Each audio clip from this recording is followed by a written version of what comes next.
Hello दोस्तों। Wellcure drugs stock split and bonus दे रही है और दोनों ही 1:10 की रेशियो में। इसका मतलब ये है कि अगर किसी के पास एक शेयर है तो इस स्टॉक स्प्लिट एंड बोनस के बाद वो 11 शेयर बन जाएगा, यानी कि नंबर ऑफ शेयर्स 11 गुना बढ़ जाएंगे। बट साथ ही जो प्राइस है वो भी 11 गुना घट जाएगी, यानी कि इन्वेस्टमेंट वैल्यू सेम रहेगी, उसमें कोई फर्क नहीं आएगा।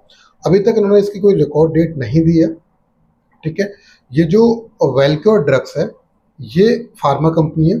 तो इनका जो बिजनेस मॉडल है वो एक तो जो ट्रेडिशनल है, ये फार्मा मैन्युफैक्चरिंग करती हैं, सेल्स करती हैं, वहाँ से बिजनेस आता है।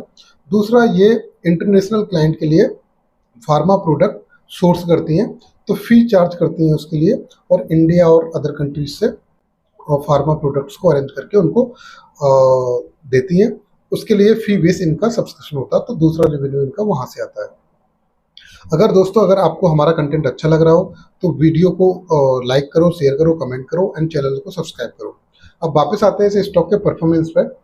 इस इस स्टॉक के परफॉर्मेंस की बात करें तो लास्ट 1 ईयर में इसने 62% का रिटर्न दिया है, लास्ट 3 ईयर में इसने 46% का रिटर्न दिया है, और लास्ट 5 ईयर में इसने 514% का रिटर्न दिया है।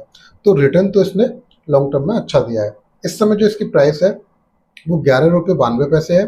52 वीक लो गई थी वो 6 रुपये 40 पैसे गई थी, और जो हाई गई थी वो 15 रुपये 89 पैसे गई थी। मार्केट कैप इसका 141 करोड़ है। बहुत छोटी कंपनी है दोस्तों, market cap micro cap company है, और ये बहुत रिस्की होती हैं। इनमें अपर एंड लोअर सर्किट लगता है, तो कई बार एंट्री कर लेते हो, निकल नहीं पाते हो, कई बार एंट्री मिलती नहीं है। इसकी पी की बात करें तो 5 है, जबकि इंडस्ट्री का पी 32 है। P price to book ratio की बात करें तो 1.38 है। ठीक है। आरओई 2 है, आरओई बहुत कम है इसका। अगर लास्ट क्वार्टर के रेवेन्यू की बात करें तो 300 करोड़ रुपए किया था। ठीक है। और प्रॉफिट की बात करें तो 23.3 करोड़ का प्रॉफिट किया था।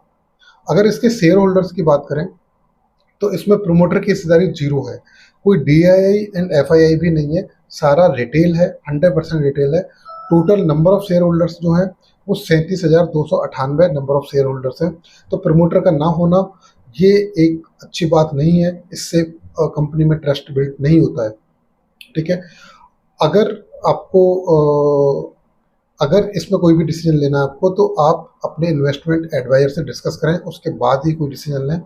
कोई भी बाय एंड सेल रिकमेंडेशन नहीं है, जस्ट ये इन्फॉर्मेशन के लिए वीडियो था। और ये माइक्रो कैप कंपनी बहुत रिस्की होती हैं, इनमें आपको नुकसान भी हो सकता है। तो आप कोई भी डिसीजन लेने से पहले अपने इन्वेस्टमेंट एडवाइजर से डिस्कस करें, उसके बाद ही कोई डिसीजन लें। Thank you.